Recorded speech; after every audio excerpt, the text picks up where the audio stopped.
Hello friends, मैं हूं पंकज दरियानी और 30 मई 2023 को चाइना करीब 10 किमी गहरा बोरहोल खोदने वाला है और उसका ये दावा है कि वो इसे अगले 1.5 साल यानी कि 2025 तक कंप्लीट भी कर चुका होगा। ना ये दावा इज़ ह्यूज क्योंकि दुनिया का जो सबसे डीपेस्ट बोरहोल है ना, कोला सुपर डीप बोरहोल, जो इससे सिर्फ 2 ही किलोमीटर गहरा है, उसे खोदने के लिए रशिया को 20 साल लग गए थे। और उसमें भी इतने हाई टेम्परेचर की वजह से उनका ड्रिल ही ख़राब हो गया था और प्रोजेक्ट को मजबूरन बंद करना पड़ गया था। लेकिन China on the other hand इस बोरहोल को जल्द से जल्द इसीलिए डिग करना चाहता है क्योंकि काफ़ी कम लोग ये जानते हैं कि एक्चुअली चाइना में एक मेजर एनर्जी क्राइसिस शुरू हो चुका है।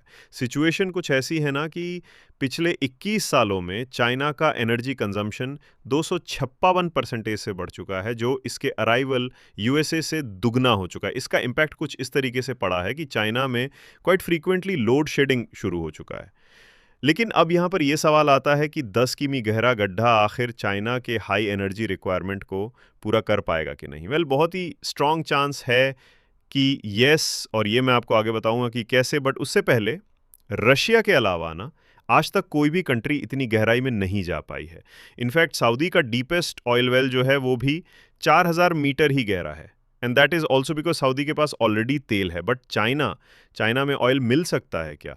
इसका अंदाज़ा लगाने के लिए ना हमें धरती को थोड़ा अंदर से समझना होगा। तो देखो, ये है अर्थ का क्रस्ट जो करीब 100 किलोमीटर गहरा होता है।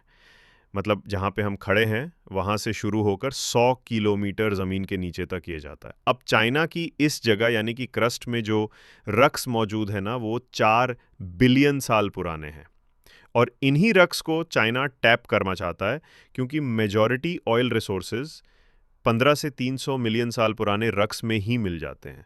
बट यहाँ पर जो रक्स मौजूद है वो 4 बिलियन साल पुराने। मतलब सोचो कि अगर उसी जगह पर चाइना ने बहुत ही गहराई में खोदना शुरू कर दिया तो काफ़ी अबंडेंस में उसे ऑयल और नेचुरल रिसोर्सेज मिल सकते हैं। इनफैक्ट चाइना ने ऑलरेडी 202 से ही इन नेचुरल रिसोर्सेज को एक्सट्रैक्ट करना शुरू भी कर दिया है।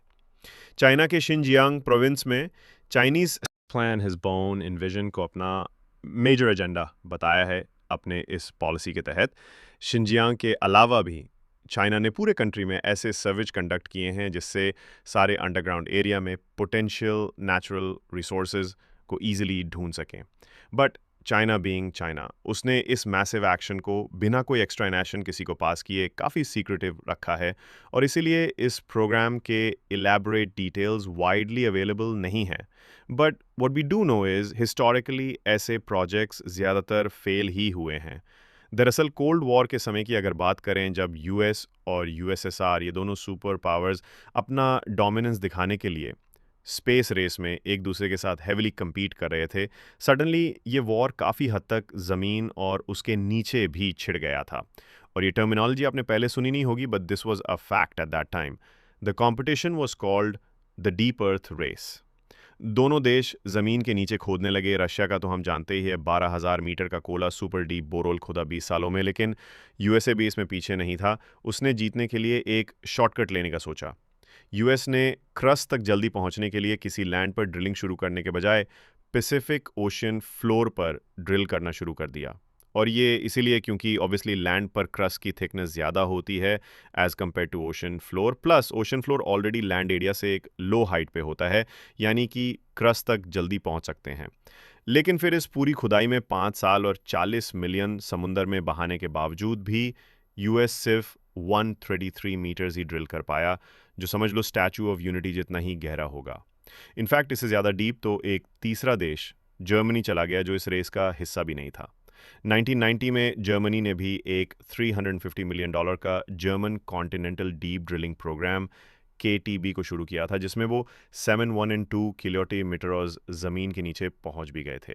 बट देन अनफॉर्चुनेटली इतने ह्यूज फंड्स खर्च करने के बावजूद भी इस प्रोग्राम को लैक ऑफ टेक्नोलॉजिकल एडवांसमेंट की वजह से बंद करना पड़ गया। सो जर्मनी के केस में बात कुछ ऐसी थी कि जर्मन्स के इस प्रोग्राम को शुरू करने से पहले ही रशियंस ने ऑलरेडी दुनिया का सबसे डीप बोर होल खोद लिया था। तो उन्हीं के एक्सपीरियंसेस से सीख कर जर्मन्स ये समझे थे कि उन्हें जितना हो सके उतना वर्टिकली ड्रिल करना होगा, और सिर्फ इस एक फील्ड में उसकी मोनोपोली इतनी स्ट्रांग हो गई है कि सारे कंट्रीज उस पर डिपेंडेंट हो गए हैं। और आज वो इस डिपेंडेंसी का भरपूर फ़ायदा उठा रहा है और सारे कंट्रीज़ को इन्फ्लुएंस कर रहा है उसके फ़ेवर में होने के लिए।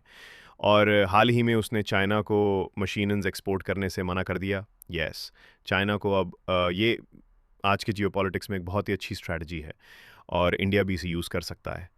और अगर फ्रेंड्स इस वीडियो को देखकर आपको कुछ भी नया सीखने मिला, एक लाइक ज़रूर ठोकना, रियल फैक्ट चैनल को सब्सक्राइब कर लो और बेल नोटिफिकेशन दबाओ ताकि आगे आने वाली ऐसी इंटरेस्टिंग वीडियोस आप कभी मिस ना करो।